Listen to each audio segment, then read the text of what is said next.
Fasting ఉండి వచ్చారా, fasting లేకుండా వచ్చారా, లేదంటే వాగ్దాన సందేశ కూడిక అని చెప్పేసి వచ్చారు? ఎలా వచ్చినా పర్వాలేదు, దేవుడి మందిలోకి వచ్చారు, నాకైతే అదే చాలు. దేవునికి స్తోత్రం, హల్లెలూయా. నేను అంటాం కాదు, బైబిల్ చెప్తుంది ఆయన సన్నిధిలో ఒక్క దినం గడుపుట 1000 దినముల కంటే శ్రేష్టము. ఆయన సన్నిధిలో అంట సర్వ సమృద్ధి ఉన్నది. సో ఆ సర్వ సమృద్ధి నేను చెప్పడం కాదు, కానీ ప్రాక్టికల్గా అనుభవించే వాళ్ళకైతే ఆ మందిరాన్ని, ఆ సన్నిధిని ఎవరు కూడా పోగొట్టుకోరు. అందులో నాకు ఉదయాన్నే పాస్టర్ గారు అన్న మాట గుర్తొచ్చింది. నెలాఖరున మనం ఉపవాస ప్రార్థనలు పెట్టుకున్నాం, ఆదివారం మధ్యాహ్నానికి ఫాస్టింగ్ అయిపోతుంది, అక్కడ దాకా బాగానే ఉంది. నేను చక్కగా ఆదివారం కదా కొంచెం స్పెషల్ చేసుకోవచ్చు అన్నట్టు నేను అంటే మీరు తప్పుగా అనుకోమాలి, నేను ప్రిపరేషన్ పెట్టుకొని వచ్చాను. సడన్గా ఇక్కడికి వచ్చేసరికి రేపటికి ఎక్స్టెన్షన్ అన్నా. సరే స్తోత్రం అనుకున్నా, ఇయర్ ఆఫీస్ లాగిన్స్ ఉండడం వల్ల లాగిన్ అయ్యాము. సరే నేను అటు ఇటు కాలేని కాదు కాబట్టి సరేలే అని చెప్పేసి అయితే ఫాస్టింగ్ అయితే లేను, మీరు మనసులో మీరు ఏం పెట్టుకోమాకండి, నన్ను నలుగురు తిట్టుకోవద్దు దయచేసి. Okay, next month most probably fasting ఉంటే వస్తాను, మీ బస్సు మహాకుంటుంది. సో నేను అప్పుడు బయలుదేరే ముందు అసలు ఎందుకు అన్నారా పాస్టర్ గారు ఆ మాట 1వ తారీఖు అని బండి మీద వస్తుంటే ఆలోచించుకొని వస్తున్నాను.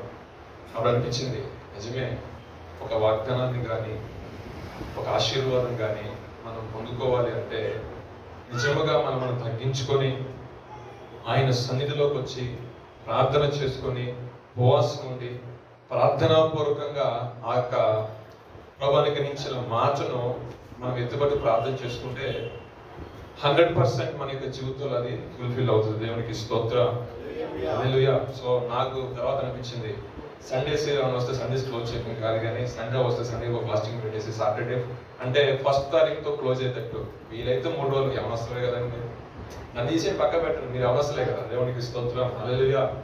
సో ఏంటంటే మీరు ఉండొచ్చు, ఏం కాదు, ఇబ్బంది ఏం లేదు. హాస్టల్ ఫుడ్ కూడా అంత గొప్పగా ఉండదులేండి, నేను హాస్టల్లో ఉన్నా కదా, దాని నుంచి పెద్ద బాధపడిన అవసరం.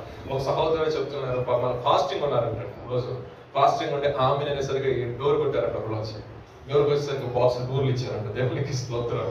సో మనం ఫాస్టింగ్ ఉన్నప్పుడు మనకి ఏది అవసరమో ఆల్రెడీ ఒక వ్యక్తిని లేపి మన కోసం ప్రిపేర్ చేసి పంపిస్తాడు మన దగ్గరికి దేవుడు. దేవునికి స్తోత్రం.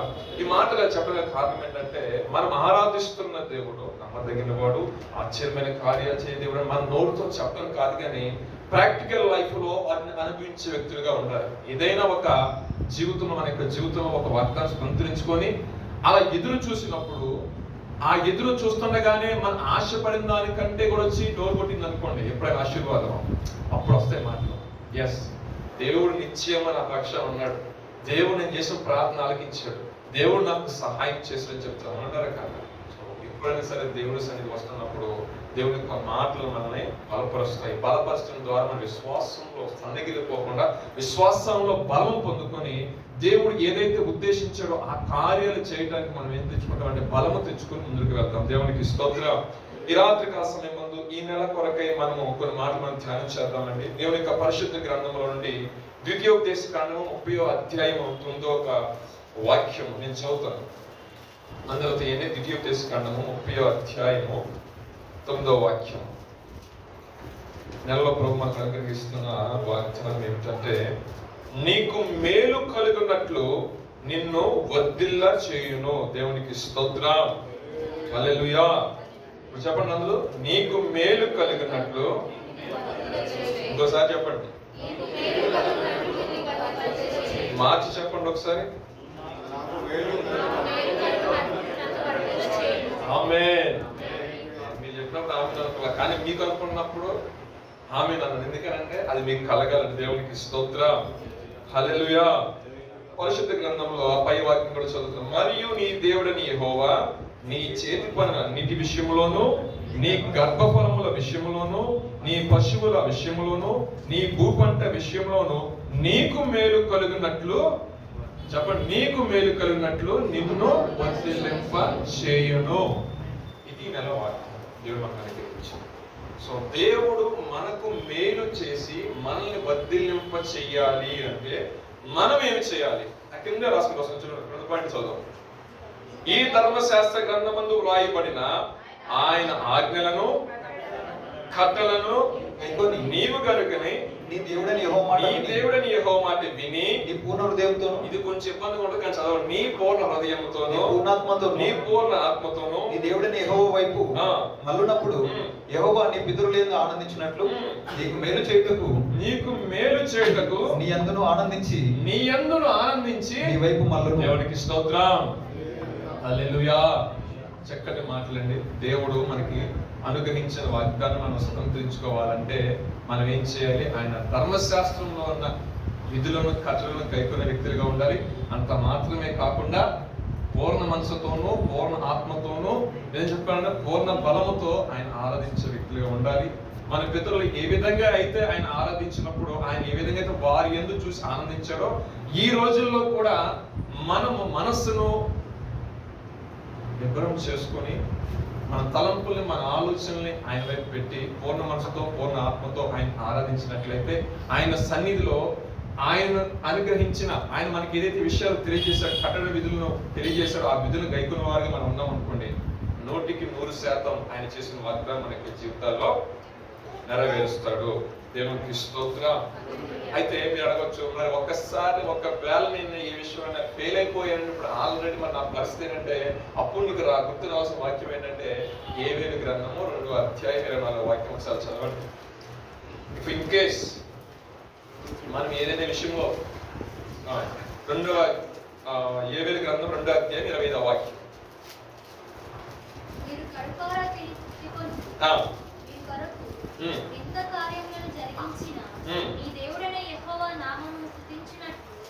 నేను పంపిన మిడతలను, గొంగళి పురుగులను, పసర పురుగులను, చీడ పురుగులను అను నా మహాసైన్యం తిరిగేసిన సంవత్సరముల పంటను మీకు మరలా నిత్తును. చాలు. ఈ మాట చెప్పడానికి కారణం ఏంటంటే, కొంతమంది జీవితాల్లో దేవుడు మేలు అనుగ్రహించట్లేదు అని చెప్పేసి ఇక ఆ విధంగానే జీవిస్తూ ఉంటారు. కానీ దేవుడు అంటున్న మాట ఏంటంటే, ఒకవేళ నువ్వు పశ్చాత్తాపం కలిగి, అధ్యాయం స్టార్టింగ్ లో ఉంటుంది, పశ్చాత్తాపం కలిగి ఉపవాసం నుండి ప్రార్థన చేసినప్పుడు, నేను దేవుని ధ్యానం చేసినప్పుడు దేవుడు ఏం చేస్తాడంటే, కరుణావాస్యం కలిగిన దేవుడు కాబట్టి, నువ్వు ఆశీర్వించబడాలని ఆయన సంకల్పం ఉంది కాబట్టి, ఆయన నామం పెట్టబడిన వ్యక్తిగా నువ్వు ఉన్నావు కాబట్టి, ఆయన ఏం చేస్తాడంటే నీ విషయంలో జాలి చేసుకునే దేవుడిగా ఉంటాడు. ఎప్పుడు మనము తగ్గించుకొని పశ్చాత్తాపడి దేవుడి సన్నిధికి వచ్చినప్పుడు. ఇప్పుడు ఆయన అంటాడు, నీ పశువుల మందరిని ఆశ్రయిస్తా అంటాడు, భూ పంట విషయంలో ఆశ్రయిస్తా అంటాడు, నీ గర్భఫల విషయంలో ఆశ్రయిస్తా అంటాడు, నువ్వు చేయి ప్రతి ప్రయత్నంలో ఆశ్రయిస్తా అంటాడు. సో ఆశ్రయించబడుతున్నాం, బాగానే ఉంది. కానీ కొంతమంది ఆశ్రయించబడకుండా కొన్ని విషయాల్లో పడిపోతున్నారు. ఆ పడిపోయే వ్యక్తులు అక్కడే చదువులు పడి కూర్చోవడం కాకుండా, పశ్చాత్తాప హృదయంతో ఆయన వైపు మనం తిరిగినప్పుడు, ఇప్పుడైనా సరే మీ మనస్సు త్రిప్పుకొని నా యొద్దకు రండి అంటుంది ఆ అధ్యాయం స్టార్టింగ్ లో. ఆయన యొద్దకు వచ్చినప్పుడు ఆయన ఏం చేస్తారంటే, మన పట్ల ఏదైతే సంవత్సరాలు తరబడి గడిచిపోతూ ఉంటాయి, కానీ వారి జీవితం ఆశీర్వాదం అనేది ఏమి కాదు. సంవత్సరాల తరబడి ప్రయత్నాలు జరుగుతూనే ఉంటాయి, సక్సెస్ అనేది మన దగ్గరికి సంవత్సరాల తరబడి కలుగుతూనే ఉంటాయి, అయిపోతూనే ఉంటాయి. కానీ దేవుడి రాత్రి కోసం చెప్తున్న మాట ఏంటంటే, మనము నిజమైన పశ్చాత్తాపం కలిగి ప్రభు సన్నిధి మనం ప్రార్థన చేసుకున్నప్పుడంట, ఏదైతే మహాసైన్యంగా ఉందో, ఏదైతే శోధనలు ఉన్నాయో, ఏదైతే ఇబ్బందులు కలిగేస్తున్నాయో, వాటన్నిటినీ కోసేస్తాడు దేవుడు. దానికి ఎగ్జాంపుల్ ఏం చెప్తానంటే, ఏదైతే నీ పంటను దాన్ని నువ్వు ఆశీర్వదించబడకుండా చేస్తాను చూసావా, ఏదైతే నువ్వు ఆశీర్వాదానికి ముందర కలపకుండా అడ్డపడుతుంది చూసావా, అటువంటి ఏ అడ్డంకులు ఉన్నాయో ఆ అడ్డంకులు ఆయనంట తొలగిస్తున్నాడు. పశ్చాత్తాప హృదయం మనం ప్రార్థన చేసుకున్నాం. యవనస్తులుగా మీ యొక్క జీవితంలో ఏవి అడ్డంకులుగా ఉన్నాయో నాకైతే తెలుసు. ఒకవేళ తెలిసి నాకు సంబంధం లేదు, మీరు దేవుడి దగ్గర లెక్క చెప్పుకోవాలి కాబట్టి. సో విషయం ఏంటంటే, ఆయన ఎదుర్కొనేటప్పుడు, ఆయన ముఖ దర్శనం చేసుకునేటప్పుడు, ఆయన ముఖ దర్శనలు అంట మన యొక్క రహస్య పాపాలు కనపడతాయంట. నీ పక్కన ఫ్రెండ్కి తెలియకపోవచ్చు, నేను కన్న తల్లిదండ్రులు తెలియకపోవచ్చు, నువ్వు వస్తున్న సంఘానికి వస్తున్న సేవకుడికి నీ గురించి తెలియకపోవచ్చు, కానీ నీ గురించి సమస్య తెలిసిన ఒక ఆయన ఉన్నాడు. నువ్వేం చేస్తున్నావు, ఎక్కడ కూర్చున్నావు, ఏంటి నీ పరిస్థితి ఏంటి. సో ఏ స్థితిలో నువ్వు మొరపెడుతున్నావు, ఏ స్థితిలో అసలు మొరపెట్టుకొని కూర్చున్నావో సమస్తం ఎరిగినవాడు దేవుడు. కాబట్టి ఆయన అంటున్నాడు, ఏదైతే నీ పంట పండకుండా, నేను అభివృద్ధి వైపు వెళ్ళకుండా ఏదైతే కొన్ని ఆటంకాలు అడ్డుబండ్లు ఉన్నాయో వాటిని తొలగిస్తా. ఎప్పుడూ పశ్చాత్తాపం కలిగి నేను తగ్గించుకొని, నేను ఏదైతే కొన్ని ఆజ్ఞల కట్టలను మీకు నియమించున్నానో ఆ కట్టలను ఆజ్ఞలు గైకున్న వ్యక్తులుగా ఉంటే, ఆ విషయంలో నేను మిమ్మల్ని ఆశ్రయిస్తాను. అదే మాట, ఇంకొక మాట ఉంటుంది అక్కడ. చాలండి, చూడండి, ఎప్పుడైతే మనం తగ్గించుకొని మనం ఆయన పాదల దగ్గర పడతామో ఏదో గొప్ప, ఇప్పుడు ఒక ఫర్ ఎగ్జాంపుల్ చెప్తాం, చిన్న ఎగ్జాంపుల్, మీరందరూ బీటెక్ స్టూడెంట్స్. సో ఏదైనా ఒక ప్రాజెక్ట్ వచ్చిందని, పెద్ద ప్రాజెక్ట్ వస్తుంది, దానికి చెప్తాడు లీడ్ వచ్చి ఏం చెప్తాడు, బాబు మనకి రేపు అప్కమింగ్ పెద్ద ప్రాజెక్ట్ వస్తుంది, ఆ ప్రాజెక్ట్ మనం డీల్ చేయబోతున్నాము, సో మీరు జాగ్రత్తగా ఉండని చెప్పేసి ఈయన ఏం చేస్తారంటే డెమాన్స్ట్రేట్ చేయడానికి డెమో ఇవ్వాలన్నప్పుడు ఏం చేస్తారు, డైరెక్ట్ ప్రాజెక్ట్ మొత్తం చేసేస్తారా? జస్ట్ పిఓస్ ఒకటి ఇస్తారు, అవునా కదా? చిన్న శాంపుల్ ప్రాజెక్ట్ ఎలా ఉంటుంది అని చేసేస్తారు. ఎందుకని క్లయింట్ చూసిన తర్వాత ప్రాజెక్ట్ ఓకే చెయ్యాలా వద్దని ఆలోచన ఉంటుంది, అవునా కదా? అదే విధంగా డిఫరెంట్ ఫీల్డ్స్ తీసుకోండి. ఆ ఫీల్డ్స్ లో కూడా స్టార్టింగ్ గొప్పగా ఎత్తుకోరు భుజం మీదకి. అలాగే విశ్వాసంలో వెళ్ళేటప్పుడు కూడా మీ యొక్క విశ్వాసము, నేను చేస్తున్న ప్రార్థన నిజంగా దేవుడు ఆలకిస్తున్నాడా, దేవుడు నాకు సహాయం చేస్తున్నాడా, నిజంగా ఆయన సన్నిధికి నా మొర చేరుతుందా అనేది నీకై నువ్వు ఏం చేయాలో చాలా విషయాల్లో గమనించుకోవాలి. ఒక చిన్న ఫాస్టింగ్ చేయి, చిన్న ప్రార్థన చేయి, ఒక చిన్న అంశం తీసుకో, ఆ అంశంలో ప్రభు దగ్గర పెట్టు, ఉపవాస ప్రార్థనలో పెట్టు, ఉదయకాల 4 గంటల ప్రార్థనలో పెట్టు, మధ్యాహ్న కాల 3 గంటల ప్రార్థనలో పెట్టు, నైట్ పడుకునేతో 10:30 ప్రేయర్లో పెట్టుకో. సో ఈ టైంలో పెట్టుకొని ఒక 1 వీక్ గమనించు, అసలు నాకు రిజల్ట్ వస్తుందా లేదా. ఆ రిజల్ట్ వచ్చేంత వరకు కూడా నువ్వు చేస్తున్న ప్రార్థన చేస్తే ప్రభు చెప్పిన మాట పూర్ణ మనసుతో, పూర్ణ ఆత్మతో, అంటే లోపల విగ్రహాలు లాంటి ఏం పెట్టుకోవద్దు దయచేసి. హృదయంలో కొంతమందికి ఏంటంటే కొన్ని విగ్రహాలుగా ఉంటాయి. అది ఏం చేస్తాయంటే దేవుని వైపు మన మనసుని మలనివ్వకుండా ఆ మనసుని ఏం చేస్తుందంటే లోకం వైపు తిప్పేస్తూ ఉంటుంది. ఎప్పుడైతే మనం లోకం వైపు అలా తిరిగామనుకోండి, ఆటోమేటిక్ గా మన ఫోకస్ అనేది షిఫ్ట్ అయిపోతుంది. సో నువ్వు ఏదైనా సాహస కార్యం, లేదంటే నువ్వు ఎక్స్పెక్ట్ చేసేది అది ఇంపాసిబుల్ థింగ్, కానీ నువ్వు ఎక్స్పెక్ట్ చేసినా నాకు కావాలి ప్రభు అనుకున్నప్పుడు ప్రభు అసలు నీ మనవికి అసలు చెవుగుతుంది లేదు. నువ్వు ఫస్ట్ నువ్వు ఎగ్జామిన్ చేసుకోవాలి, పరిశీలన చేసుకొని పరీక్షించుకోవాలి. సో దానికి ఏంటంటే ముందుగా ఏదో ఒక చిన్న విషయాన్ని తీసుకోండి, నీ కుటుంబంలో విషయం కావచ్చు, నీ వ్యక్తిగత విషయం కావచ్చు, నీ ఫ్రెండ్స్ విషయం కావచ్చు, ఏదైనా ఒక విషయంలో ప్రభు దగ్గర ప్రార్థన చేసి అక్కడ పొందుకున్న తర్వాత నీకు అక్కడ రిజల్ట్ వచ్చేసరికి ఏమైపోద్ది, ఆటోమేటిక్ గా క్లయింట్ ఏమంటాడు, ఓకే పిఓసి సైన్ అప్ ఇచ్చిన తర్వాత ఏమైంది, ఆటోమేటిక్ గా మెయిన్ ప్రాజెక్ట్ స్టార్ట్ అయింది అంటారు కదా. మెయిన్ ప్రాజెక్ట్ స్టార్ట్ చేస్తే పిల్లలు కూడా తెలుసా, ఫస్ట్ ఆఫ్ ఆల్ 50% పేమెంట్ అయిపోతుంది, 50% పేమెంట్ అయిపోతుంది, కొన్ని బిలియన్స్ డాలర్స్ ఇచ్చేస్తారు. మొత్తం ఫుల్ఫిల్ అయిన తర్వాత మిగతాది క్లియర్ చేస్తాం ఎప్పుడైనా సరే. కానీ ఈ పిఓసి వాళ్ళు ఏమేమో, కానీ పిఓసి నీకేం చేస్తుంది, ఒక ఎంకరేజ్మెంట్ తీసుకొస్తుంది. ఓకే, ఏదైనా మన యొక్క వ్యక్తిగత జీవితంలో ఒక చిన్న అంశాన్ని తీసుకుని మనం ప్రార్థన చేసి ప్రార్థన పొందుకున్న తర్వాత మన విశ్వాస పరిమాణం పెరుగుతుంది. ఆటోమేటిక్ గా ఈ లోకం నుంచి నువ్వే సపరేట్ అయిపోతావు. ఎందుకంటే దేవుడు చేసిన ప్రార్థనకి ఆయన జవాబిస్తున్నాడు కాబట్టి, ఓకే దేవుడికి కన్ను నామే ఉంది కాబట్టి నేను ఇలా చేయకూడదు, ఫస్ట్ నేను ఈ విధంగా జీవితం జీవించకూడదు. ఆయన లోకంలో నన్ను ప్రత్యేకపరిచాడు కాబట్టి ఈ ప్రత్యేకతకి ఒక సాదృశ్యంగా నేను చేసిన ప్రార్థన జవాబించాడు కాబట్టి he's expecting more than that. దానికంటే ఎక్కువ నా దేవుడు నా నుండి ఎక్స్పెక్ట్ చేస్తున్నాడు కాబట్టి సో నేను ఏం చేయాలంటే ఈ లోకంలో నేను పక్కకి ఆటోమేటిక్ నీ మైండ్ ప్రిపేర్ చేస్తాను, నేను ప్రిపేర్ చేస్తాను పరిశుద్ధాత్మ. సో ఎప్పుడైతే దీని విధిని వచ్చేసరికి నా ప్రభావం చూస్తూ ఉంటాడు, నువ్వు తలపెట్టిన కార్యం విషయంలో ఇప్పుడు అనుకుంటావు ఇప్పుడు చిన్న ప్రభావ ఈ విషయంలో, అప్పుడేమైంది ఇంకొంచెం జాగ్రత్తగా ఏం చేస్తావు, నువ్వు యొక్క జీవితాన్ని ముందు నడిపిస్తూ ఉంటావు. సో చాలా మంది శోధనలో ఇబ్బందులు కొన్ని విషయాలు ఎందుకు డిలే అవుతాయంటే వాళ్ళకి ఏదో ఇవ్వకూడదని దేవుడు ఉద్దేశం కాదండి, వారి పట్ల ఉన్న ప్రణాళిక చాలా గొప్పది, వాళ్ళ పట్ల ప్రణాళిక చాలా గొప్పది. కాబట్టి నన్ను ఒక రకంగా పుటం వేస్తాడు, నిన్ను ఒక రకంగా పుటం వేస్తారు, ఇంకో వ్యక్తి ఇంకో రకంగా పుటం వేస్తారు ఆయన. ఎందుకంటే ఆ షైనింగ్ చేసేది ఆయన. అంటే ఇప్పుడు నేను ఇంకా కొంచెం గట్టిగా వాడబడాలనుకోండి, ఇంకా 4 నుళ్ళు దెబ్బలు ఎక్కువ తగులుతూ ఉంటాయి. ఇది నేను ఫర్ ఎగ్జాంపుల్ ఎక్కడో ఒక పని నుంచి తీశారు, ఎరగడ మార్కెట్లో సేల్ అవ్వాలంటే పెద్ద డిజైన్ అవసరంలా అవునంటారు కదా. కానీ రాజు ఇంట్లో దానికి విలువ రావాలి అంటే దానికి తగిన దెబ్బలు చాలా ఎక్కువ ఉంటాయి. సో మనలో కూడా దేవుడు అదే స్థాయి, అంటే ఒక ఉన్నతమైన స్థితిలో కట్టాలి కాబట్టి ఆయన తన అరిచేతిలో తీసుకుని చెక్కుతాడంట మన దేవునికి స్తోత్రం. ఆ చెక్కిన టైంలో చాలా దెబ్బలు తగ్గుతాయి, చాలా అవమానాలు వస్తాయి, చాలా నిందలు వస్తాయి, చాలా మంది అంటూ ఉంటారు. అన్నింటినీ మనసులో తీసుకోకూడదు. నా దేవుడు నాకు తోడుగా ఉన్నాడు, నా దేవుడు నాకు అన్యాయం చేయటం అసంభవం, అది ఆ మాట నోటి పలకాలి బయటికి. ఎవరికైనా ఏదైనా తక్కువ చెయ్యొచ్చు ఏమో నాకు అనవసరం, నా విషయంలో ఆయన ఏది నాకు తక్కువ చేయ, అది ఫెయిల్. ఎంతమంది హైదరాబాద్ వస్తారో నాకు అనవసరం, కానీ నా విషయం నాకు జాబ్ ఇస్తాడు దేవుడు. నేను ఇందాక పాట పాడినప్పుడు నేను ఇన్ఫోసిస్ జాబ్ చేస్తాను 2014లో. ఆ పాట ఇన్ఫోసిస్ కూడా పాడుకున్నా, తర్వాత డెల్కి వెళ్ళిన తర్వాత పాడుకున్నా, తర్వాత మళ్ళీ ఇంక వేరే కంపెనీస్ ఇప్పుడు కూడా నాకు ఆ పాట వచ్చేసరికి గుర్తొచ్చేసరికి ఒక్కడనే కూర్చొని నైట్ 9:30 వరకు సిస్టమ్ దగ్గర ఉన్నాడు. అలా ఆప్షన్ వచ్చినప్పుడు కూడా ఆ పాట అలా పాడుకుంటూ వచ్చేవాడు. నిజంగా కొన్ని విషయాల్లో మనము ఎవరి పరిస్థితి ఎలా ఉన్నా సరే మనం నోటితో పలకాలండి.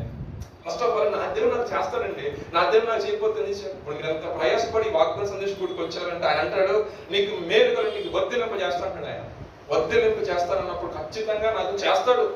దేవుడు నాకు ఆ లేఖనం ద్వారా నాతో మాట్లాడాడు. ఆల్రెడీ ఎప్పుడో మన పితరులతో మాట్లాడిన దేవుడు నిన్ను బలపరచాలని, నిన్ను కొంచెం ముందర విశ్వాసం నడిపించాలని ఈ రాత్రి కాల సమయం మరలా నీతో మాట్లాడుతున్నాడు. ఖచ్చితంగా నేను నిన్ను ఆశీర్వదిస్తాను.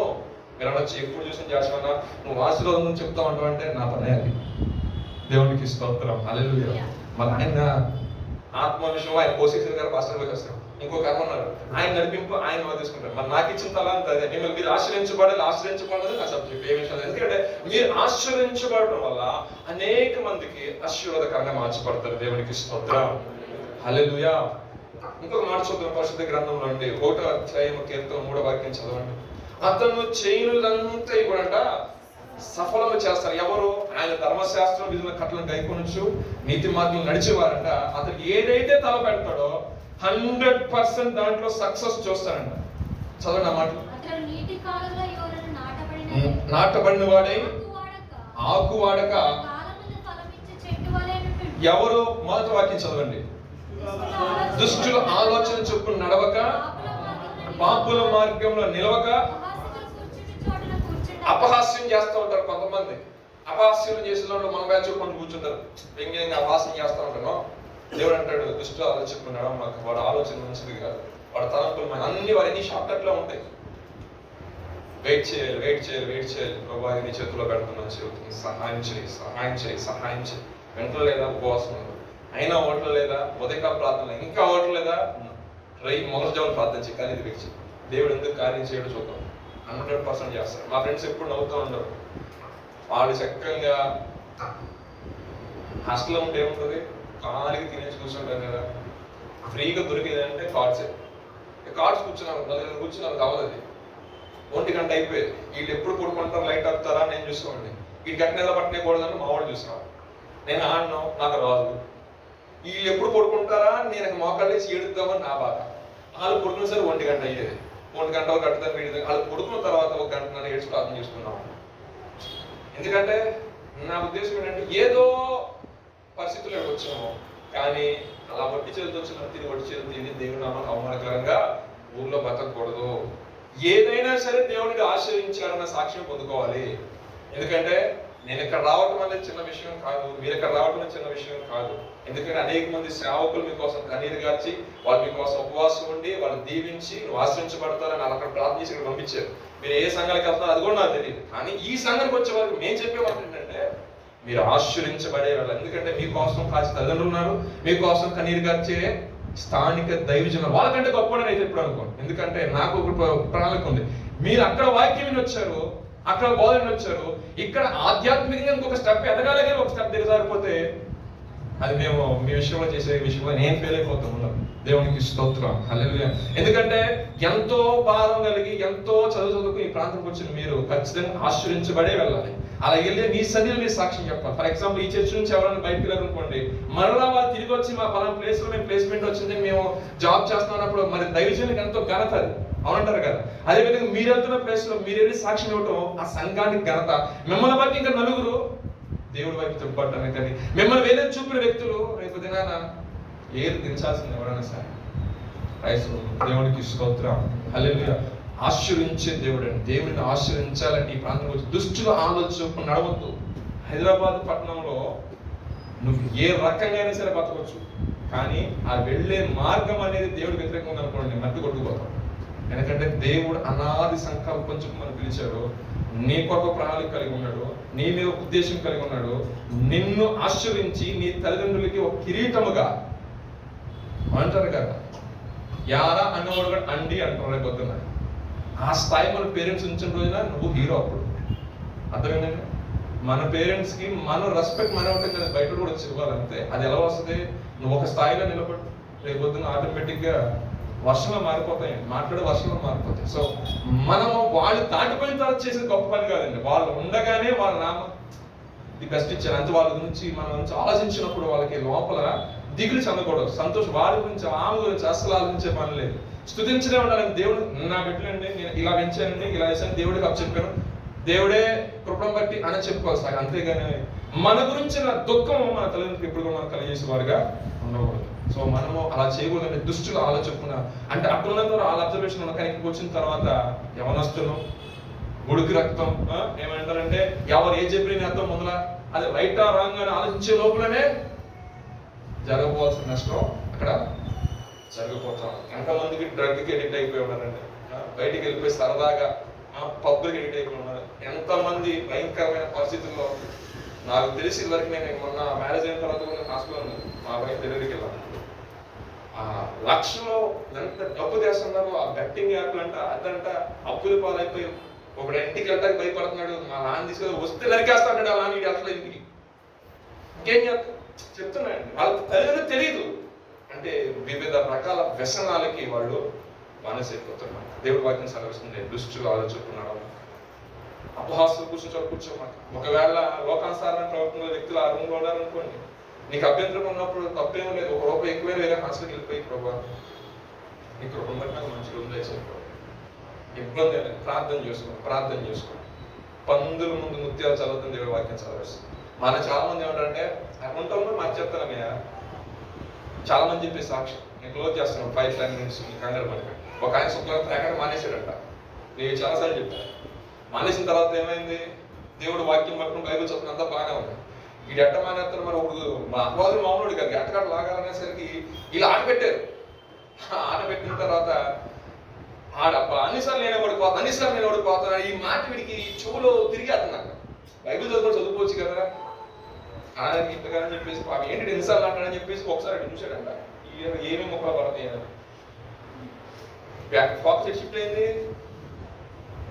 బైబిల్ మోడల్ నుంచి ఇటు వచ్చింది.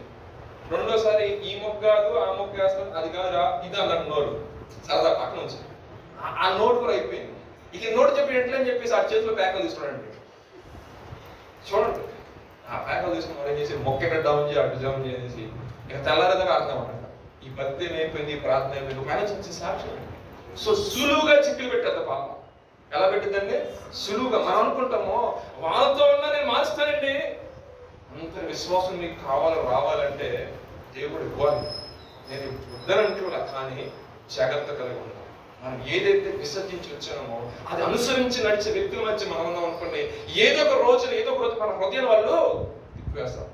అనంత జ్ఞాని ఎవరండి? సొలొమోను గారు భార్య తిప్పేసిందంట. అసలు మామూలుగా విషయం అసలు చక్కగా దేవుడు అన్ని ఇచ్చాడు, కానీ చివరి దినాలు వచ్చేసరికి ఏమైపోయింది, తన యొక్క మనసుని ఆయన తర్వాతే కదా ఇశ్రాయేలు వారు కానీ వేరే వారు కానీ మొత్తం రాజ్యం బదులైంది. సో విషయం ఏంటంటే దేవుని భయం మనలో ఉండాలి.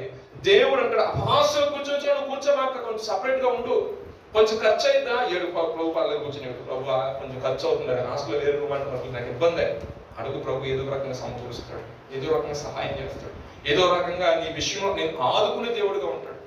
నీకున్న స్థానికంగా దైవజనుడు చెప్పి అయ్యా నేను వెళ్తున్న రూమ్ని పరిస్థితిలో ఉన్నాయి, నీకు సంఘం స్థానికంగా అంటే ఏ ఒక సంఘం నుంచి వస్తాగా అక్కడ పాస్టర్ గారికి చెప్పు, వస్తున్న సంఘ దైవజనుడు కూడా చెప్పు నీ పరిస్థితిని. దెన్ అక్కడ వాళ్ళు ప్రార్థన చేస్తారు, ఇక్కడ సేవకుడు నీ కోసం కనిపెట్టి ప్రార్థన చేస్తారు. నీ విషయం ఇంకేమైనా ప్రార్థన పనులు కూడా తెలియజేస్తారు. ఎందుకంటే అది చాలా ఇంపార్టెంట్. ఎందుకంటే ఒక ఆత్మ రక్షించుకోవడం దేవుడికి ఇష్టం కాదు. ఎంత రక్షించబడిన తర్వాత ఏదో చిన్న విషయంలో పడిపోతే ఎంత బాధ ఉంటుంది. అక్కడ తల్లిదండ్రులకి సంక్రాంతులకి అందరూ కూడా బాధ ఉంటుంది. సో మన వ్యక్తిగత జీవితంలో మనం ఎలాగోనంటే నీటి ఏరున్న కాలం నాటబడింది, ఆకు వాడక తన కాలం ముందు ఫలమిచ్చే చెట్టు వలె ఉండాలి. నేనుండే నా ప్రతి ఒక్కరి నుంచి కూడా ఈ లోకంలో కన్న తల్లిదండ్రులు కొంత ఎక్స్పెక్ట్ చేస్తారు, కానీ పరలోకం ముందున్న మన తండ్రి మీరే కదా నాకు సాక్షి అంటాడు. మనము ప్రకాశించడం వలన అనేక మంది క్రీస్తుని తెలుసుకొని క్రీస్తు యొద్దకు రావడానికి మనం ఒక సాధనాలుగా ఉంటాం. దేవునికి స్తోత్రం. ఒక మాట 29:11 వాక్యం ఇర్మియా అందరూ తెలిసిన వాక్యమే. నేను మీ కొరకు ఉద్దేశించిన సంగతులు మేలుకరమైనవే కానీ హానికరమైనవి. చదవండి ఆ మాట. నేను ఎరుగుదును. రాబోవు కాలమందు మీకు నిరీక్షణ కలుగునట్లు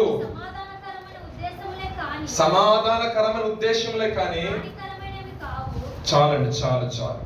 సమాధానం మన కొరకు ఆయన ఒక ప్రణాళిక, ఒక ఉద్దేశం కలిగి ఉన్నాడంట. అవి ఎటువంటి ఏంటంటే మేలుకరమని అంట. మీ కొరకు, నా కొరకు, ప్రతి ఒక్కరి కొరకు ఆయన మేలైన ఉద్దేశమే కలిగి ఉన్నాడు. చాలా మంది ఆ మేలు పొందుకోవడానికి కారణం ఏంటంటే దేవుడు దేనైతే విడిచిపెట్టి రమ్మంటాడో అది చేయట్లా. సింపుల్ థింగ్ అండి. బైబిల్ మొత్తం కూడా మీరు మామూలుగా సరదాగా చదువుకుంటా నీట్గా ధ్యానం చేసుకుంటూ వెళ్తే చాలా మంది లోబడి ఆశ్రయించబడ్డారు. ఏం చేశారండి? లోబడిలోనే ఉంది ఆశీర్వాదం. లోబడటం అంటే ఏంటండి? ఇప్పుడు నేను ఒక మాట చెప్పాను, నా మాట మీరు లోబడారు అనుకోండి, 100% మీరు ఆ విషయంలో గెయిన్ చేసుకుంటారు. అవునా కదా? నేను లోబడితే నెక్స్ట్ నేనే రా అంటే నాకేం పోయి నేనేమను.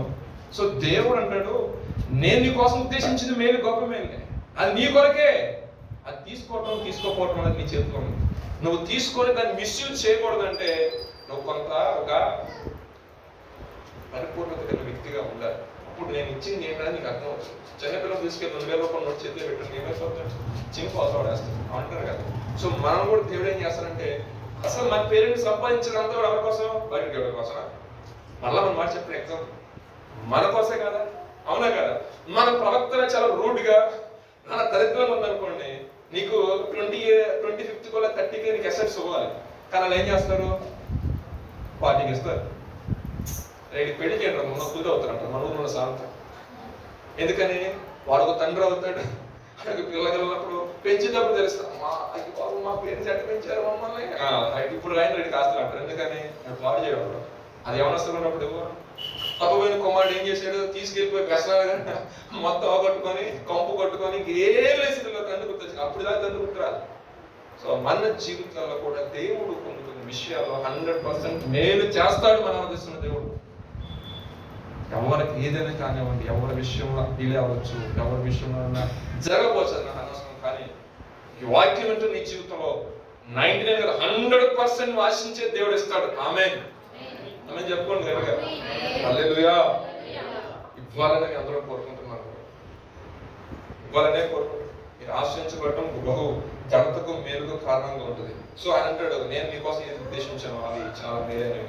ఇంకొక మాట చూడండి, యోహాను రాసిన 3వ పత్రిక 1వ అధ్యాయం 2వ వాక్యము.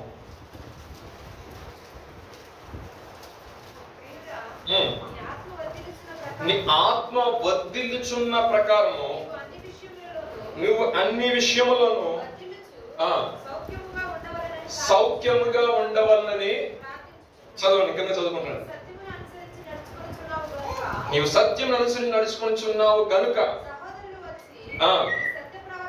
నీ సత్య ప్రవక్తను గూర్చి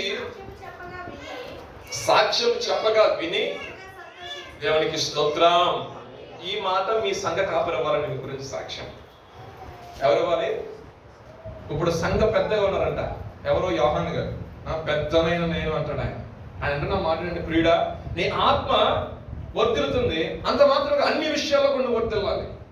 నువ్వు శారీరకంగా వర్ధిల్లాలి, భౌతికంగా వర్ధిల్లాలి, ఆత్మీయంగా కూడా నువ్వు వర్ధిల్లాలి. అన్ని విషయాల్లో నేను ఆత్మీయంగా స్ట్రాంగ్ గా ఉంటానండి, నేను మామూలుగా ఎలా మీకు నో. ప్రతి విషయంలో కూడా సత్య ప్రవక్తను కలిగి నువ్వు వర్ధిల్లినప్పుడు నీ గురించి సాక్ష్యం ఇస్తున్నాడు కొంతమంది. పలానా సిస్టర్ అండి బాగా మంచిగా పాటలు పాడుతుందండి, మంచి దైవభక్తి కలిగిన వ్యక్తి అండి, మంచి సాక్ష్యం. మన బ్రదర్ అండి అన్నమ్మో ప్రార్థన అండి, ఆయన ఉపవాస ప్రార్థనలు అంటే అసలు ముందు ఆయన ముందు ఉంటాడండి. సత్య ప్రవక్త. ఆయన చేసే మాట కానీ తీర్మానం కానీ ఏదైనా సరే చాలా కమిట్మెంట్ గా ఉంటుందండి. అది దేవుడి అంటే మెప్పు ఘనత. నీ సేవకుడు వద్దకు వచ్చి ఎవరైనా నీ గురించి చెప్పినప్పుడు అది నీకు మెప్పు ఘనత. ఈ ప్రాంతం వరకు ప్రాంతం వెళ్ళినప్పుడు అక్కడున్న విశ్వాసం గురించి సాక్ష్యం ఇచ్చినప్పుడు అది మెప్పు ఘనత. దేవునికి స్తోత్రం. దేవుడు ఎక్స్పెక్ట్ చేస్తుంది, అది ఎక్స్పెక్ట్ చేస్తుంది. నీ ఆత్మలో వద్ద అన్ని విషయాల్లో కూడా ఒక దాంట్లో దాన్ని దిగజారిపోవటం కాదు. సో పాపాన్ని విసర్జించాలి, పాపం దగ్గర రానికూడదు. కానీ నీతి క్రియలు అనుసరించే విషయంలో సత్ప్రవర్తనలు ఉన్నప్పుడు దేవుడే మన గురించి సాక్ష్యం ఇస్తారు. ఆ సాక్ష్యం ఎలా ఉంటుందంటే, నీ తోటి సహోదరుని గురించి నువ్వు ఉన్న ప్రాంతంలో నాకు ఫ్రెండ్ ఉండేవాడండి, అతను ప్రార్థన చేస్తాడండి, అలా చెప్తారండి వెళ్ళిపోయిన తర్వాత. నాకు ఒక ఫ్రెండ్ ఉన్నాడండి, అస్సలు ప్రేయర్ అంటే నేను రాను అన్నా కూడా అదే వెళ్దామని పట్టుకుని పోయాడు. ఆశ్రయించబడతావు చెప్తారు ఈ మాటలు. అదే వదిలేస్తా నీకు బలం ఇస్తాడు దేవుడు. నిన్న వాక్యం కూడా అదే, శక్తిహీనులు కాకుండా మనకి బలాబుద్ధి కలిగేస్తుంది. ఎందుకంటే కొంతమంది రాత్రి రావాలి, మనం అగ్ని నుంచి ఒక లాగినట్టు లాగాలి. మన బలం మన శక్తి సరిపోదు, మన ఆత్మస్థైర్యం సరిపోదు. సో ఆ ఆత్మ నింపేది ఆయన. దేవునికి స్తోత్రం, హల్లెలూయా. మత్తయి సువార్త 6:33 వాక్యం. ఇవన్నీ కాదు కానీ నీకు ఏది అవసరం అని నాకు తెలుసు కాబట్టి ముందు ఆయన రాజ్యాన్ని ఆయన నీతిని వెతకండి, అప్పుడు మీకు ఇవన్నీ కూడా. సో దేవుని రాజ్యాన్ని దేవుని నీతికి వెతికే వ్యక్తి, దేవుని రాజ్యం అని దేవుని యొక్క వాక్యంలో మనం నిత్యం మనం ధ్యానం చేస్తూ ఉన్నాం. వెతకాలి ప్రతిరోజు. అయ్యా కొన్ని విషయాలు నేర్పించాయా, కొన్ని పాయింట్స్ నేర్పించాయా, కొన్ని పాయింట్ సేవకున్నట్లు నేర్పించాయా. అయ్యా చిన్నవారైనా పర్లేదు, పెద్దవాళ్ళు ఎవరైనా పర్లేదు, 4 చెప్తే నేను అంటాను ప్రభు, నేను సరి చేసుకుంటా. సరి చేసుకుని మనస్తత్వం, దిద్దుబాటు మనకు ఉండాలి. మనం దిద్దుబాటు చేసుకోవాలంటే ఆడ చెప్తుంది ఏంటంటే రెగ్యులర్గా నేను మాట్లాడే నో, అది కాదు. దేవుడు మరలా నీకు రిమైండ్ చేస్తున్నాడు, మరలా నీకు చెప్తున్నాడు, ఎక్కడైతే కృంగిపోతున్నావో నీకు మేలు కలిగినట్లు నీకు వర్తింపజేస్తాను. భయపడ మాకండి, కృంగుదల రాని మాకండి. క్రైస్తవుల జీవితంలో కృంగుదల వచ్చిందంటే మనిషిని చంపేస్తుంది. నా ప్రాణమా నాలో నువ్వు ఎలా కృంగి ఉన్నావు అన్నాడు భక్తుడు. దేవుని యందు నమ్మకం ఉంచి అంతే. మనుషుల మీద చెప్పట్లేదు ఆయన. ఎవరిని పెట్టాలని నమ్మకం అండి? దేవుని యందు నమ్మకం ఉంచాలి, దేవుని మీద ఆధారపడాలి. ఏ విషయమైనా సరే గంట సిగ్గుపడతాం కొన్ని విషయాలు అన్నీ కూడా చెప్పాలా అంటే నీ చెప్పు, ఇబ్బంది ఏముంది? నీ అవస్థ జరిగిన దేవుడే, కానీ నేను చెప్పాలి. డాడీకి ప్రియమైన కుమారుడు ఉంటారు, ప్రియమైన కుమార్తె ఉంటారు, అన్నీ చెప్తారు. డాడీ సరే మరి చదువు, డాడీ సరే చేద్దాం అంటే, అరే ఇంత చెప్పావు కదా డాడీ, సరే చేస్తాను. ఇక చెప్పి అని నాకు గుర్తుంది, రేపు మార్నింగ్ కల్లా నీకు ఇస్తా, ఈ మాట్లాడగా ఆ ఎగ్జామ్ వరకు రిమైండ్ చేస్తున్నాడు. గంట కొడతాను డాడీకి ఏమో తీసుకొచ్చేది. తర్వాత ఒక ఓపెన్ అంటే కోపంలో నడిచిన అని మళ్ళీ కొంచెం కూల్ చేయడానికి వీడు మన ఏదో అడిగాడు కదా, ఏమడిగాడు అంటే చెప్తుంది ఫస్ట్ నా భార్య వాళ్ళు అడిగాడు కదా, రైట్ సరే ఆ దేశంలో దిగొచ్చి పెట్టాలి. ప్రతి దేవుడు మన పట్ల ప్రేమ అటువంటిది. కొన్ని విషయాలు మన కళ్ళ ముందే పెట్టాడు. చాలా ఎగ్జాంపుల్స్ దేవుడు ఆయన ప్రేమ ఎలా ఉంటుందో కళ్ళ ముందే పెట్టాడు చాలా వరకు. అంటే మనం గమనించుకోకుండా గర్వంతోనూ ధనాపేక్షతోనూ సంపాదించుకోవాలనే పేరు ప్రఖ్యాతుల కోసం అయిపోతాయి అంటే అవి అట్లా ఓవర్కమ్ చేసుకుంటా దేవుడు అనుగ్రహించే చిన్న ప్రేమ మనం గమనించుకోవాలనుకోతాం. పరిశుద్ధ గ్రంథం అదే చెప్తుంది. కొన్ని మాటలు చూడడం కాస్త ఆరోగ్యం కూడా బట్టి చదువుకుంటాం.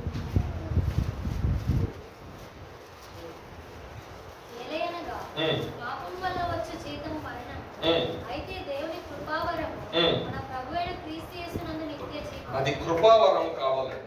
కృపావరాలు అనేకమై ఉన్నాయి. కృపావరాలు అనేకమైన నేను అన్ని విషయాల్లో జాబ్ విషయం ఆశ్రయించబడ్డా, ఫ్యామిలీ విషయం ఆశ్రయించబడ్డా, అన్ని విషయాలు ఆడుతాను. కృపావరం విషయంలో పొందుకున్నావా అది కూడా అడుగుతా. కృపావరం కూడా కావాలి సంఘ క్షేమాభివృద్ధి కోసం. కృపావరం కూడా చాలా ఇంపార్టెంట్. సంఘంలో మనం వెళ్తున్నాం అనే కాదు, ఏదో వెళ్ళామండి అటెండెన్స్ వేయించుకున్నామండి వచ్చేసామండి అన్నట్టే కాదు. కృపావరం అన్ని ఇచ్చేవా దేవుడు, సర్వసమృద్ధి ఇచ్చాడా, ఇంకేమన్నా నాకు లోకంగా నువ్వు అనాలిసిస్ చేసుకోవాలి. బైబిల్ ప్రకారం కృపావరాలు ఉన్నాయి నీ దగ్గర, దేవునికి అనుగ్రహిస్తాను. అడిగే వారికి మరీ దారుణంగా పరిశుద్ధాత్మ నుంచి దేవుడు కృపావరాలు కూడా ఇస్తాడు. కృపావరం చేత తృప్తిపరచుకోవాలి. కృపావరము అది కటనల్ లైఫ్, అది క్రీస్తునందు మనకి నిత్య జీవాన్ని కలిగించేస్తుంది. ఇంకొక మాట చూద్దాం పరిశుద్ధ గ్రంథంలో మనం ముగించుకుందాం. మాసిదోనియ సంఘం గురించి 2వ కొరింథీయులకు రాసిన పత్రిక 8:1-8 వాక్యాలు. చిన్న మాట.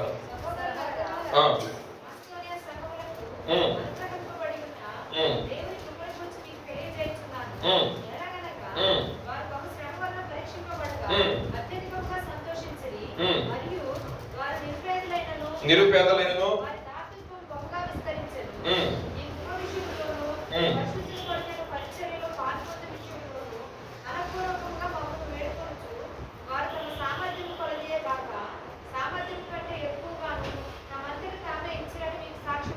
దేవుడికి స్తోత్రం. ఇక్కడ నేను అంటాను, ఇక వచ్చేసరికి పాస్టర్లు అందరూ ఇంతే, బోధించోళ్ళు అంతే, సామర్థ్యం వాళ్ళని ఏమంటారు, సామర్థ్యం వాళ్ళని ఏమంటారు. నేను డబ్బుల గురించి మాట్లాడడం కానీ నేను టైం గురించి మాట్లాడతాను. ఎందుకంటే నేను మాట్లాడకూడదు మనీ గురించి. సో టైం ఏమండి ఎక్కువ దేవుడికి, మీ సామర్థ్యం కొలది. సామర్థ్యం కంటే ఎక్కువ నేను సామర్థ్యం కొలది గంట ప్రార్థన చేస్తాను. నా సామర్థ్యం కంటే ఎక్కువ అంటే అట్లీస్ట్ 2 hours నేను ప్రేయర్ చేయాలి. ఇంకా అర్థమవుతుందా?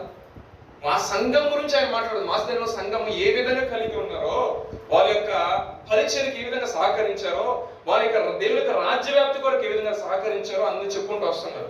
సో నిజంగానే నువ్వు ఆశ్రయించబడిన తర్వాత నువ్వు వర్ధిల్లు కొలది దేవుని యొక్క సన్నిధిలో కానుక వేయడం చాలా మంచి పద్ధతి. అది దేవుని రాజ్యవ్యాప్తి కొరకు దైవజనులు వాడతారు.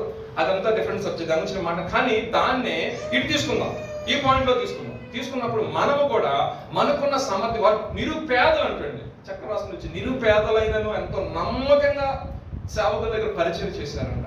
ఇప్పుడు ఏమంటారంటే నీ దగ్గర ఏమైనా లేకపోయినా నీ దగ్గర సమయం ఉంది కదా, దాన్ని వేస్ట్. ఏదైతే నువ్వు వాట్సాప్ కోసమో, లేదంటే ఏదైతే నువ్వు యూట్యూబ్ కోసం, ఏదైతే అన్నెసరీ థింగ్స్ కోసం నువ్వు సమయం వెచ్చిస్తున్నావో ఆ సమయాన్ని తీసుకొచ్చి ప్రభు సన్నిధిలో ఇన్వెస్ట్ చేయండి. మన భాషలో చెప్పాలండి, మార్కెటింగ్ భాషలో చెప్పాలి. So 100% you will get 100% profit. 23%, 24% అంటారు చూసారా, అక్కడ మ్యూచువల్ ఫండ్స్ కాదు, 100% కోసం. విషయం ఏంటంటే సామర్థ్యం కంటే ఎక్కువగా నాకు క్యాపబిలిటీ ఇదైనా సరే ప్రభా, నేను నీ విషయంలో సమయాన్ని కట్టిస్తున్నా, సహాయం చేయి. చదువుకునే విషయమైనా నీ కెపాసిటీ 2 hours చదువుకున్నా నీ ఇంకొక ½ an hour ఎక్స్ట్రా యాడ్ చేసుకో. బైబిల్ చదివే విషయంలో కావచ్చు, వ్యక్తిగతంగా నీవు సబ్జెక్ట్ నువ్వు నేర్చుకుంటున్నా, ఏదైనా ట్రైనింగ్ తీసుకున్నా, ఏదైనా కోర్సెస్ నేర్చుకుంటున్నా, నీ సామర్థ్యం కంటే ఎక్కువగా నువ్వు ఇద్దరికి చేయగలుగుతావు. అప్పుడే నీ జీవితంలో సక్సెస్ అనేది చూస్తావు. అదేవిధంగా సాక్ష్యము నీకు ఒక పేజ్ అనేది ఆ బుక్ లో ఉంటుంది. దేవునికి స్తోత్రం. మళ్ళీ చిన్న మాట చదువుతాను, 9వ వాక్యం చదివి సహాయం చేయగలరు.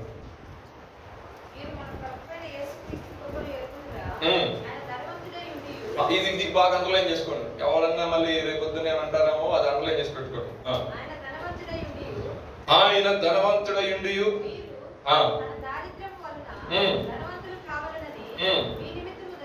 ఇప్పుడు చెప్పండి, ఇప్పుడు దేవుడు ఏం ఎక్స్పెక్ట్ చేస్తాడు మన దగ్గర నుంచి చెప్పండి. మాట చదివారు కదా, ఎందుకు ఆయన దరిద్రుడు అయ్యాడండి? చదవండి. మనము ఉన్నతమైన స్థితిలోకి వెళ్ళాలి, అనేక మందికి అప్పించేవారిగా మనము ఉండేవారిగా ఉండాలి. సో అందుకోసమని దేవుడు కొన్ని విషయాల్లో ఆయన దరిద్రుడుగా మారవలసిన పరిస్థితిలో ఏర్పడు. మీరు అనొచ్చు, ఎందుకన్నా ఇవన్నీ అంటే మనము ఆత్మీయంగా వర్తిల్లాలి. అదేవిధంగా దేవుని యొక్క ప్రేమ ఎలా ఉంటుందంటే మన జీవితంలో కలిగేసిన అభివృద్ధే దానికి నిదర్శనం అండి, ఏదైనా సరే. సో మీరు ఒక మంచి జాబ్ చేస్తున్నారంటే దేవుని కృపే. మీరు ఒక మంచి పొజిషన్లో మంచి మ్యారేజ్ చేసుకున్నారంటే అది దేవుని కృపే. అదే మంచిగా మీరు ఫలభరితం జీవిస్తున్నారు, దేవుని కృపే. తర్వాత దేవుని యొక్క పరిచర్యకి మీ మనసును దేవుడు ప్రేరేపిస్తేనే మీరు ఏదైనా సరే మీకు గుప్పలు చెప్పగలుగుతారు. నేనేం చెప్పానంటే వాక్యం చెప్పాలంటే కొంతమందికి వేస్తారు, కొంతమందికి వదిలేస్తారు, కొంతమంది అది పట్టించుకోవడం నేను మాట్లాడను. కానీ దేవుడు ప్రేమ మీలో ఉందనుకోండి, ఈ ప్రేమ ఈ యొక్క వాక్యం అనేక మందికి వెళ్ళాలి. మనం వచ్చే వీడియోస్ కూడా ఎంతమంది స్పాన్సర్ చేశారు, చాలా మంది చేశారు. ఎందుకని ఈ సువార్త అందరికీ వ్యాప్తం. ఈ సువార్త కనీసం ఒక 5-10 బైబిల్స్ అని నేను స్పాన్సర్ చేయాలి. సో మీరు ఎప్పుడు చేయగలుగుతారు? మీ చేతిలో ఆ అమౌంట్ రావాలి కదా, అవునా కదా? సో ఆ అమౌంట్ కలిగి చేసేవాడు ఎవరంటే ఆయన అంటున్నాడు. దేవునికి స్తోత్రం. సో ఏదైనా సరే మనము ఆయన మీద ఆధారపడి జీవించినప్పుడు మన విషయంలో మనల్ని ఆశ్రయించే దేవుడు. చివరి మాటగా 2వ రాజుల గ్రంథం 18:5-7 వాక్యాలు చూసినట్లయితే దేవుడు అతనికి తోడుగా ఉన్నాడంట. దేవుడు అతను తోడుగా ఉన్న దాన్ని బట్టి అతను వెళ్ళిన ప్రతి స్థలంలో కూడా ఆయన ఆశ్రయించబడ్డాడు. దేవుడని యెహోవాకు మంచిన వాడు. అతని తర్వాత వచ్చే అతని పూర్వీకులైన రాజులను అతనితో సమానమైన వాడు ఒకడును లేడు. అతడు యెహోవాతో అత్తుకొని ఆయనను వెంబడించుటలో వెనుకతీయక, ఆయనను వెంబడించే విషయంలో వెనుదీయక ధర్మశాస్త్రంలో ఉన్న విధులన్నిటిని గైకొనుచుండెను.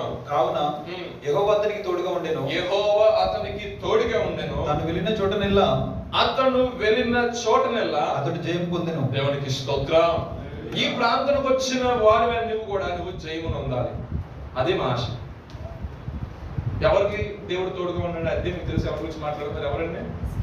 హిజ్కియా ఏం చేశాడు తెలుసా?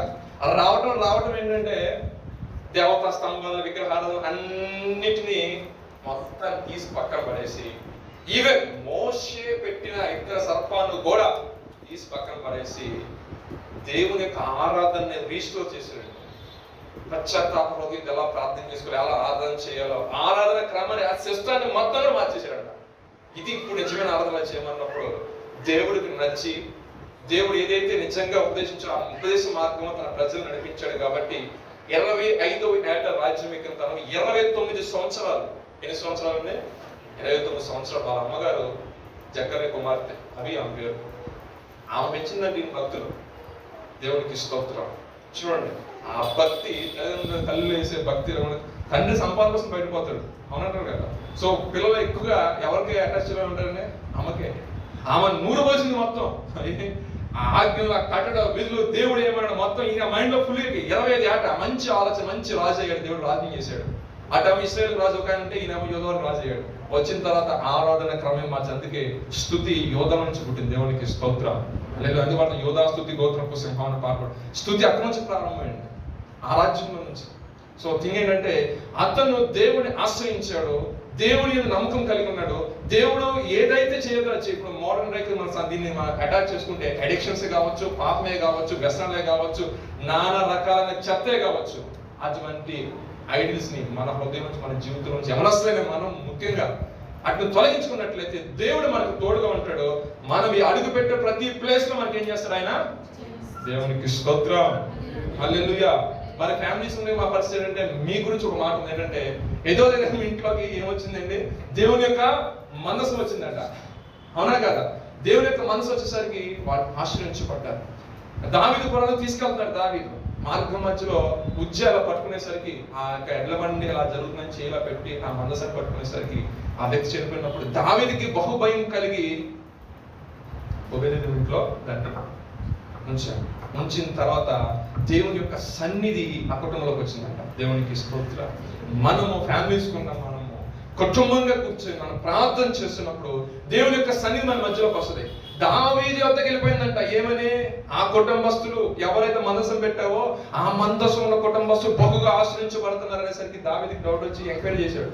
మొత్తం ఫీడ్బ్యాక్ అంతా గట్టిగా వచ్చింది. అమ్మో ఈ నిజంగా ఆశ్రయించబడుతున్నారని, ఈయన ఎంత కాదు అక్కడ నేను కూడా ఆశ్రయించబడాలని చెప్పేసి ఆయన తెచ్చుకున్నాడు దేవుని యొక్క సన్నిధిని.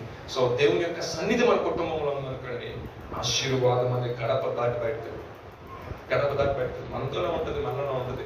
జయం ఇచ్చేంత వరకు కూడా దేవుడు మనల్ని విడిచిపెట్టే దేవుడు కాదు. ఇంకా ఒక మాట చెప్పాలంటే, దానియేలు వల్లే యవనస్తులు ఏదైతే కొన్ని విషయాలు కాంప్రమైజ్ అయిపోతూ ఉంటారు. రాజు తినే ఆహారం తినేస్తే ఏమైతే మనం చూస్తున్నారని అనుకోలేదు ఆయన కాంప్రమైజ్ అవ్వాలి. నాకు సపరేట్ కావాలన్నాడు ఆయన. అంటే నేను పరిశుద్ధంగా ఉండాలనుకున్నాడు, దానియేలు పవిత్రంగా ఉండాలనుకున్నాడు. ఈవెన్ 3 సార్లు ప్రార్థన చేస్తే తప్పించబడి అయినా పర్వాలేదండి. అనేక మంది అన్నిసార్లు అనేవాడు మాకు పర్వాలేదు, మా దేవుడు గొప్పడు కాపాడుతాడు మమ్మల్ని. అదే విశ్వాసం, అదే ఫెయిత్. ఏదో జరుగుతూ ఉంటే మా దేవుడు మాకు తోడుగా ఉన్నాడు అనంటారు కదా. తీసుకెళ్లి సింహాలు బోన్లో వేసినప్పటికీ కూడా ప్రార్థన ముమ్మారు చేస్తున్నామని, తినాల్సిన ఆహారం విషయంలో కూడా కొన్ని నియమాలు పెట్టుకున్నాడు. ఏ విషయాలు తనని బలహీనపరుస్తాయో ఆ బలహీనపరిచే అలవాట్లను కూడా ఆయన ఏం చేశాడంటే కాంప్రమైజ్ అవ్వాలి. కాంప్రమైజ్ అవ్వకుండా నేను వచ్చిన విధానం నా దేవుడు చూస్తే చాలు.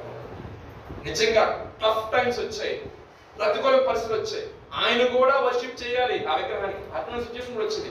వాటన్నిటిలో నుండి నేను ఆ దేవుడి తప్పితే ఎవరిని మొక్కుబడి చేయను. సో నేను పెట్టే ఏదైతే ఆహారం నేను తిన్ను. సింహాల బోన్లు వేస్తావా, ముమ్మారు ప్రార్థన చేసుకో, దేవుడు చూసుకుంటాడు.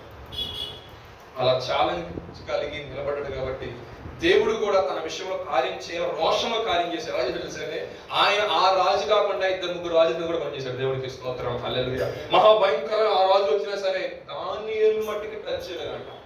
దైవ ఆత్మ కలిగిన వ్యక్తి. దేవుడికి స్తోత్రం. పరిశుద్ధ గ్రంథంలో రాయబడిన మాట అండి, ఎవరండి? దేవుని ఆత్మ కలిగిన వ్యక్తి అండి దాన్ని. సో ఆ సాక్ష్యాన్ని అమలుసుకుని నువ్వు పొందుకోవడానికి 100% ఛాన్స్ ఉంది. ఎప్పుడు నువ్వు ఆయన మీద ఆధారపడినాము జీవించడం. సో ఫైనల్ కంక్లూజన్ వచ్చేసరికి దేవుడు మనకి మేలు చేసి మనల్ని వర్ధిల్లింపజేస్తాడు. కాబట్టి ఆయన ఆజ్ఞను, ఆయన కట్టడం, ఆయన విధులు కైకొన్న వారికి మనం ఉండాలి. పూర్ణ మనసుతో, పూర్ణ ఆత్మతో, పూర్ణ బలంతో ఆయన ఆరాధించండి. ఏదైతే ఇది దినాల వాగ్దానం ప్రామిస్ చేసి అండర్లైన్ చేసుకోండి, డేట్ వేసుకోండి. 100% ప్రభు నా పట్ల నువ్వు చేయాలని అడగండి దేవుడిని. ఈ చేయాలి కాబట్టి కొన్ని పెట్టావు కదా, కొన్ని సర్టన్ రూల్స్ పెట్టావు కదా, డెఫినెట్ గా రూల్స్ నేను ఫాలో అప్ అవుతున్నాయా? ఈ ఇయర్ ఇప్పుడు ఈ రోజు నుంచి స్టార్ట్ చేస్తాను, ఈ వాగ్దానం నేను పొందుకోవాలి రోషంగా రాసుకున్నాం అనుకోండి, 100% నేను దాంట్లో ఉంటాను ప్రభు. నాకు కాకపోతే కొంచెం అడుగుతున్నా, సహాయం చేయని అడగండి దేవుడిని. అంటే నేను అనుకుంటున్నాను, కానీ నెక్స్ట్ మినిట్లో నేను డిస్ట్రాక్ట్ అయిపోతున్నాను. ఆ డిస్ట్రాక్షన్స్ రాకుండా అదే మాట మీద నేను నిలబడి రోషంగా నడిచినప్పుడు నీ సహాయం దయచేయనప్పుడు పరిశుద్ధాత్ముడు నీ పక్షాన్ని నిలబడి నీకు సహాయం చేయుగాక. ప్రార్థన చేసుకుందామండి. ప్రేమ స్వరూపి నంబర్ దగ్గర సహాయకుడు పరిశుద్ధుడైన తండ్రి, ఈ రాత్రి కాల సమయం ముందు కొన్ని నిమిషంలో మీరు మాతో మీరు మాట్లాడే నిమిషంలో ఆయన చేసిన ప్రతి ఒక్క వాగ్దానం నెరవేర్చే దేవుడు ఉన్నాడు. ఈ దేవుడిని యెహోవా, నీ దేవుడిని యెహోవా ప్రతి విషయంలో నీకు మేలు చేస్తానంటూ పశువుల విషయంలోను, భూపంట విషయంలోను, గర్భఫలం విషయంలోను, నువ్వు చే ప్రతి చేతి పని విషయంలో నీకు మేలు కలిగినట్లు నేను వర్ధలింప చేయను అని నెల మీరు వాగ్దానం మీరు చేసి ఉన్నారు. మేము ఏదైతే వర్క్ చేస్తున్నామో ఆ చోట గొప్ప ఆశీర్వాదం మేము చూసినట్లుగా మీ సహాయం దయచేయండి. ఈ భయంకరమైన టైంలో కూడా అయా కొన్ని కంపెనీస్ లే ఆఫ్లు చేస్తున్నా కూడా కేవలం నీ కృపను బట్టి మమ్మల్ని మీరు ఉంచారంటే అది కేవలం నీ కృపే నాయన మేము నమ్ముతున్నాము తండ్రి. ఇగో మా యవనస్తులు ఉద్యోగ ప్రయత్నాలు ఉంటుండగా ఈ అమూల్యమైన సహాయం దయచేయండి. ఆశతో నీ మందిరానికి వచ్చి ఉన్నారు ప్రభా. అయా వారి ఆధ్యాత్మిక జీవితం విషయంలోనూ మీ సహాయం దయచేయండి. ఇదిగో ఈ మేలులన్నీ నువ్వు పొందాలంటే ఈ ధర్మశాస్త్రంలో ఉన్న విధులను కట్టలను కైకొనాలి అని లేఖనం సెలవిస్తుంది ప్రభా. లోక సంబంధమైన విషయాల్లో పుట్టుకొని పోకుండా లోక సంబంధమైన ప్రభా అయా నా తండ్రి వ్యవహారాల్లో వారి మనస్సును పాడు చేసుకున్నాక, వారి శరీరాలను పాడు చేసుకున్నాక, అయా నా తండ్రి అయా నా ప్రభా పరిశుద్ధత కలిగి ప్రభా పరిశుద్ధతను వెంబడించే జనాంగంగా మంద కాపలు అడుగు జాడలో మంద నడిచినట్లుగా ప్రభా నా తండ్రి అయా నా ప్రభా వారి జీవితంలో కార్యం జరిగించండి. ఆ కోరులో అనుభవంలో ఉన్నారేమో ప్రభా అయా దీవెనకరంగా వారిని మీరు మార్చండి ప్రభా. అయా శ్రమలో ప్రభా కృంగుదల్లో ప్రభా నా తండ్రి నిరాశ నిస్పృహలో ఉన్నారేమో తండ్రి. అయా నువ్వు చెప్తున్నావు అయా నా ప్రభా భూమి ఆకాశం గతించిపోలేక నేను ఇచ్చిన మాట ఎన్నటికీ గతించుతాను ప్రభా. ఈ నెల మీరు వాగ్దానం చేస్తారు, నేను ఆశీర్వదిస్తాను, నీకు మేలు కలిగజేసి నేను వర్ధిల్లింపజేస్తాను. అవును ప్రభా మేలు కొరకు అనేక సంవత్సరాలు అనేక దినములు బట్టి ప్రభా నీ పాదముల యొద్ద ప్రభా కన్నీటితో ప్రభా వేదనతో అయా నా తండ్రి ప్రభా ప్రార్థన చేస్తుండగా ప్రభా అయా వ్యక్తిగతంగా ప్రార్థన చేసుకుంటుండగా ప్రభా అయా మీ సహాయం కొరకు చూస్తుండగా వారి పట్ల మీరు మేలు చేసే దేవుడు ఉన్నందుకు మీకు స్తోత్రాలు చెల్లిస్తున్నాం నాయనా. నేను ప్రభు ఉద్దేశించిన సంగతులు అవి మేలుకరమైనవి కానీ నీ విషయంలో హానికరమైనవి కావు అన్నావు తండ్రి. తన కుమారుడికి ఎదుర స్వాస్థ్యం అంటే ప్రభా అయా తండ్రి తన కుమారుని పరిశీలన చూసే దేవుడు ప్రభా. నీ బిడ్డ విషయం కొంచెం ఆలస్యం కావచ్చు కానీ అద్భుతకరంగా ఇచ్చే దేవుడు ప్రభా. అయా తన ప్రభా ఆశ్చర్యకరంగా ఇచ్చే దేవుడు తండ్రి. అట్టి విశ్వాసాన్ని మా మీరు పెంపొందిస్తున్నందుకు మీకు స్తోత్రాలు చెల్లిస్తున్నాం నాయనా. ఈ నిరీక్షణ సిగ్గుపరచదని ప్రభా అయా నా తండ్రి ఈ కొరకు చూస్తున్న వారి విషయంలో ప్రభా మేము గొప్ప సాక్ష్యములు సంగము వినట్లుగా ఈ దినాన్ని ఆ కార్యము మీరు ప్రారంభిస్తున్నందుకు తండ్రి మీకు స్తోత్రాలు చెల్లిస్తున్నాం నాయనా. ఉన్నతమైన కార్యములు జరిగించే దేవుడు ప్రభా. సామర్థ్యం కంటే ఎక్కువగా వారు ప్రభా అయ్యా వారి సమయాన్ని ప్రభా నీ కొరకు వెచ్చించి ప్రభా అయ్యా కేటాయించి నీ సన్నిధిలో వారు ప్రభా అడుగుచుండగా ప్రభా వారి విషయమై ప్రభా వారు చేసే విజ్ఞాపన మీరు ఆలకించండి ప్రభా. సహాయం దయచేయండి ప్రభా. ఆయా యొక్క వెధవరాలు మాటి గోజాడుకున్నట్లు ఆమె విషయమై నీ న్యాయమును తీరుస్తున్న విధంగా నా తండ్రి ఆయా మా బిడ్డల విషయంలో తల్లిదండ్రులు ప్రభా ఎంతో కన్నీరు గారుస్తున్నారు ప్రభా, ఎంతో వేదనతో ప్రార్థన చేస్తున్నారు, సంఘ కాపరులు ప్రార్థన చేస్తున్నారు ప్రభా. సంఘమంతా కూడా వారి విషయం ప్రార్థన చేస్తుండగా వారి విషయంలో మీ సహాయము కలుగును గాక నా తండ్రి.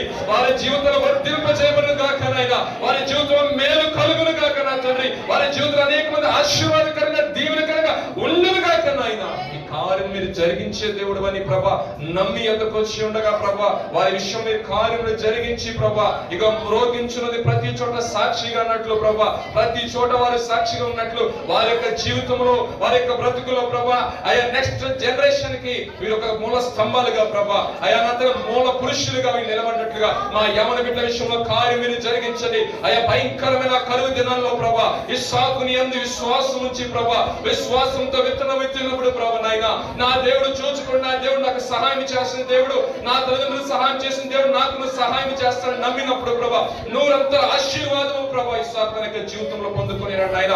అయా శత్రువుని అబిమెలెకు కూడా ప్రభా ఫిలిష్తీయులప్పటికీ కూడా ప్రభా అయా నీ బిడ్డల విషయంలో భయపడి వణికి ఉన్నారు తండ్రి. నీ ప్రజలను మీరు ఆశ్రయించే దేవుడు ప్రభా. నీ నామం ఎరిగిన ప్రజల్ని ప్రభా నీ పేరు పెట్టబడి జనాంగాన్ని ప్రభా దృష్టించి ప్రభా ఆలోచించి ప్రభా వారి విషయంలో కార్యము జరిగించే దేవుడు. తగిన సమయమందు వారిని ప్రభా పైకి లేవనెత్తే దేవుడు, నీతో సమమైన వాడు ఈ లోకంలో ఎవరు లేరు తండ్రి ప్రభా. నేను ఆరాధిస్తుండగా నీ ఆత్మాభిషేకంతో వారిని మీరు నింపండి ప్రభా. నీ అభిషేకంతో వారిని నింపండి. అయ్యా విశ్వాసం వారిని నింపండి ప్రభా. అయ్యా విశ్వాసం సన్నగిలిపోకుండా ప్రభా, ఒబేదేదేమో కుటుంబంలో ప్రభా ఎటువంటి ఆశీర్వాదం కుటుంబం చూసిందో ప్రభా, కుటుంబాలుగా వస్తున్న బిడ్డల విషయంలో ప్రభా, ఆ వ్యక్తిగతంగా ప్రభా నా తండ్రి వారి ప్రభా కుటుంబంగా ఆరాధన చేస్తుండగా పరిశుద్ధాత్మ దేవుడు వారి మధ్య మీ సంచారం చేయండి ఆయన. ఆనాడు ఒబేదేదేమో కుటుంబాన్ని ఆశ్రయించిన గొప్ప తండ్రి ఈ కుటుంబాలు కూడా ఆశ్రయించబడాలి. సంఘానికి ప్రభా ఆశీర్వాదకరంగా ప్రభా, అయ్యా సమాజానికి సంఘానికి దీవెనకరంగా పెట్టుకున్నట్లుగా అయా మేలుతో వారిని ప్రభా తృప్తిపరచండి నాయన. దీవెనతో వారు తృప్తిపరచండి. వారి గిన్నె నిండి పొరలినట్లుగా ఆశీర్వాదము దీవెన వారి కుటుంబాల్లో కుమ్మరించబడును గాక నా తండ్రి. అయ్యా నా తండ్రి నీ యొక్క అమూల్యమైన సహాయం నీ సన్నిధిని అయ్యా మరి ముఖ్యమైన యవన బిడ్డల విషయంలో వారు చేసే ప్రయత్నం విషయంలో కూడా మీరే సహాయం దయచేయండి ప్రభా. అయ్యా బోధిస్తున్న మేము అయ్యా భ్రష్టులో కాకున్నట్లు ప్రభా మా బ్రతుకుల్లో మా జీవితంలో మీరు నలగొడుతున్న విధానం బట్టి నీకు స్తోత్రాలు చెల్లిస్తున్నాం నాయన. అయ్యా నా తండ్రి ప్రభా పరిమళ సువాసనగా మేము మార్చబడినట్లుగా ప్రభా పరిచర్యలో ప్రభా నా తండ్రి ఆగిపోయే వ్యక్తులుగా కాకుండా ప్రభా అయ్యా సాగిపోయే వ్యక్తులుగా ప్రభా మీ నా మహిమకరంగా మేము జీవించినట్లు సువార్త ప్రకటిస్తున్న సేవకులు మీరు దీవించండి. సంఘ కాపురమైన దైవ ఫిలిప్ గారు వారి కుటుంబాన్ని మీరు దీవించండి, ఆశీర్వదించండి. ఈ అవకాశాన్ని మీరు ఇచ్చిన దాన్ని బట్టి మీకు స్తోత్రాలు చెల్లిస్తున్నాం నాయన. సమస్త మహిమ ఘనత ప్రభావం ఇప్పుడు ఎలా మీరు మాత్రం పొందుకుంటూ రమ్మని మా ప్రభువును మీ ప్రియ కుమారుడు యేసుక్రీస్తు వారి పరిశుద్ధమైన నామములో అడిగి వేడుకుని ప్రార్థిస్తున్నాము తండ్రి. ఆమేన్. ప్రభువు మీ అందరికీ వందనాలండి. ఒకరికొకరు ప్రేమపూర్వకమైన వందనాలు చెప్పుకొని సెలవు.